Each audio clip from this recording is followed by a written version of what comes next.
A few months ago, I sat down with an amazing woman. She is a global tech advocate, a serial entrepreneur, and the founder of Tech London Advocates Black Women in Tech Group. Her name is Flavilla. She rightly pointed out the scarcity of representation in the tech world, an issue I've been pondering and talking about for years now. And it's not just only women that are underrepresented. Nor is it the problem of underrepresentation only in tech. You will realize that the problem of underrepresentation is in so many different areas. And for me, as an area of focus, I've realized that our young entrepreneurs are lacking representation at the table. And we have a responsibility to ensure that we create the path for them. Young entrepreneurs in general tend to have less of a platform than regionally and internationally compared to their white counterparts. And why is this? I believe that we have placed such emphasis on the success stories almost at the detriment of the turbulent yet rewarding journey of entrepreneurship in Africa. In my travels across the continent and abroad, I've discovered that there are so many young entrepreneurs changing the game in their fields despite the very real challenges they face in their countries. These are the stories I want to focus on, and this is why I have created this channel in this series.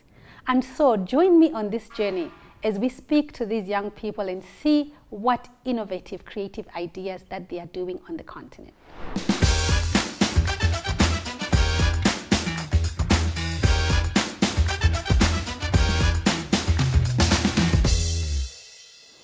So let me tell you a little bit about my own journey as an entrepreneur. I really believe that entrepreneurs come in two forms. It's either you're born an entrepreneur or you learn to become one.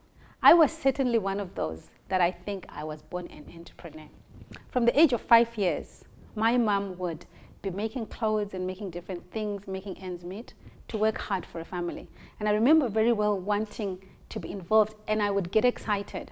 If my mom gave me my 5 cents to buy my lunch at school, guess what? I would use that 5 cents to buy sweets. I would resell them, and I would really get excited by bringing that money to my mom, which she could then use to buy us food or whatever things that we needed.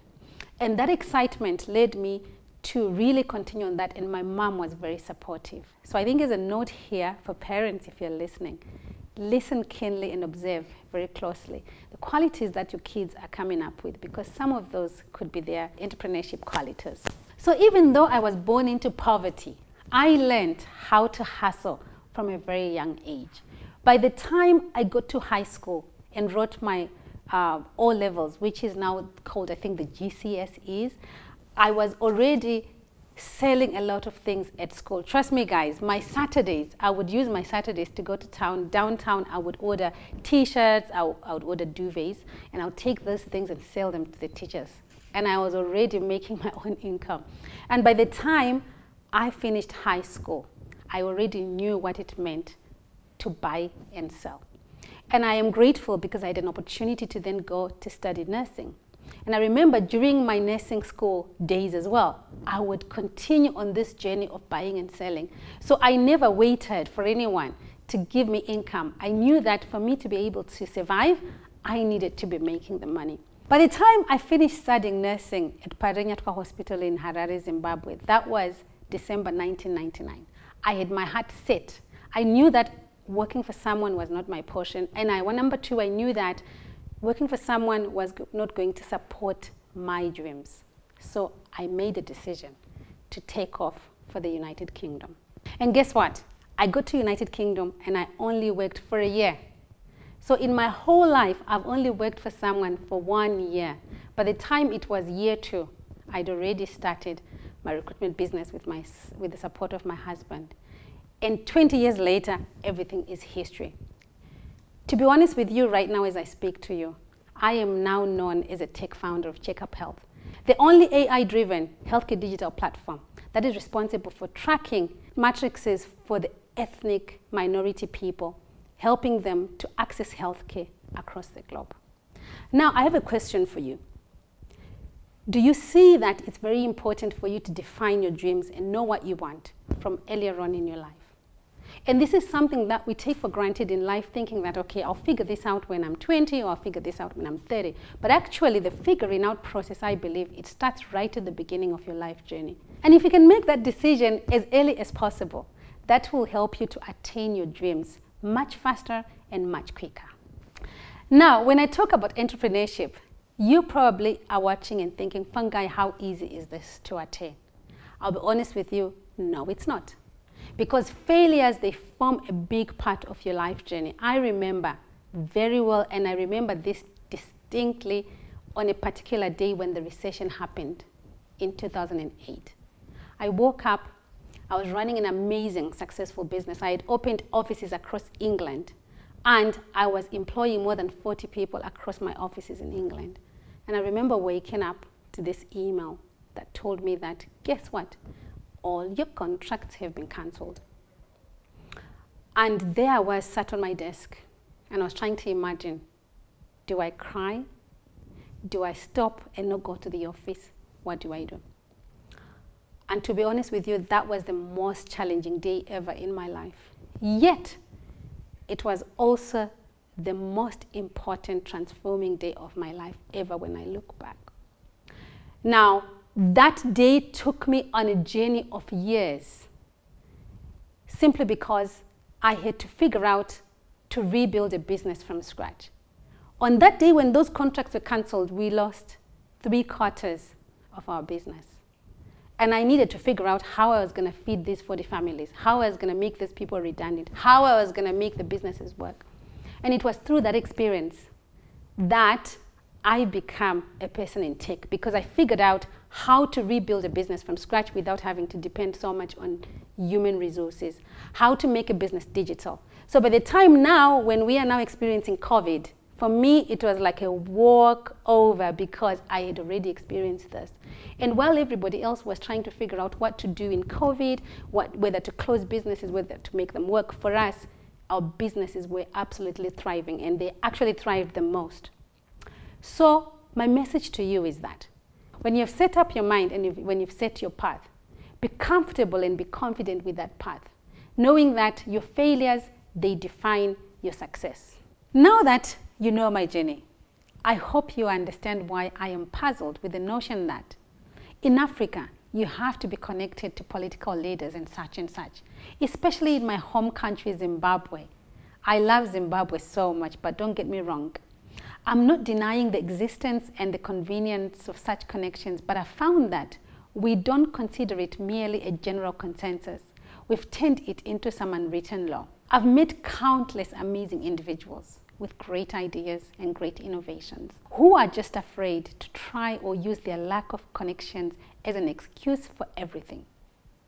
Surely, entrepreneurship, I can promise you that it's regulated. But guess what? It's not only regulated in Africa. It is regulated across the globe. And especially if you are trying to be innovative in areas like health, education, finance, you are going to have to go through some grueling times where you have to allow yourself to be tested. As a matter of fact, I'm talking to you from experience. I've had to put through the CheckUp Health venture through its own compliance journey. And guess what? That has taken me exact 2 years to this date as I speak to you.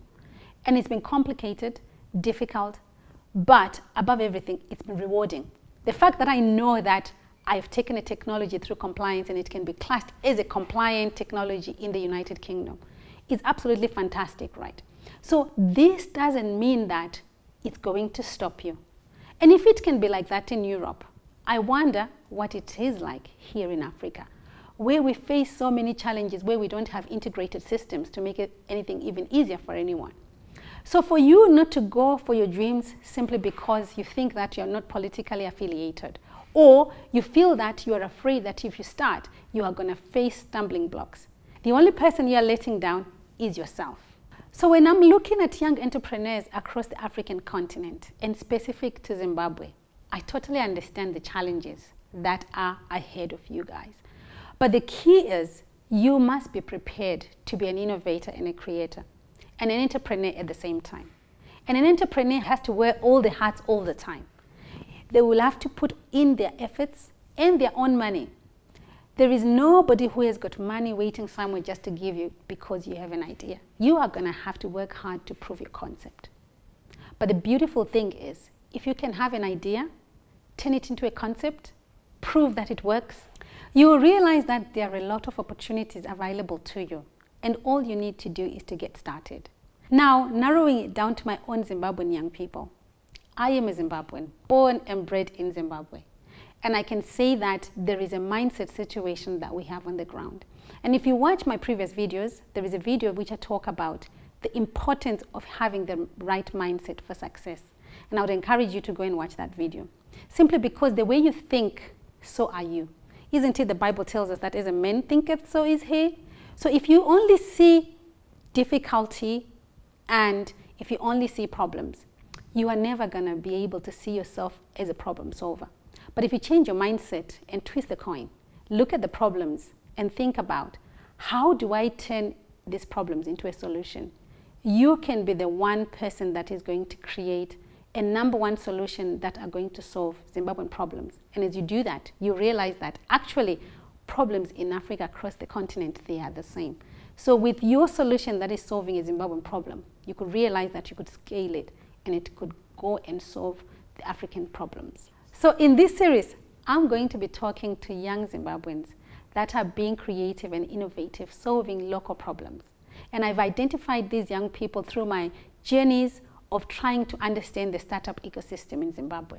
I'm so excited to get onto this journey because I know I have so much to learn, and most importantly, I believe the conversations I'm going to have with these young entrepreneurs will be of such great value to the rest of the world.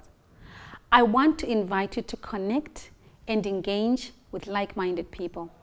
If you believe that you're a dreamer, you're a creator, or you want to see success coming out of Africa, then this channel and this program is for you. And I invite you to come along with us on this journey. Therefore, I would like to know your thoughts, your comments, your sentiments about this work that you're doing. Tell me what you think. Do you know a creator? Do you know an innovator? Bring them along with you and listen to these stories. And if anything, share with someone, subscribe, and I look forward to seeing you on the first episode. Bye-bye.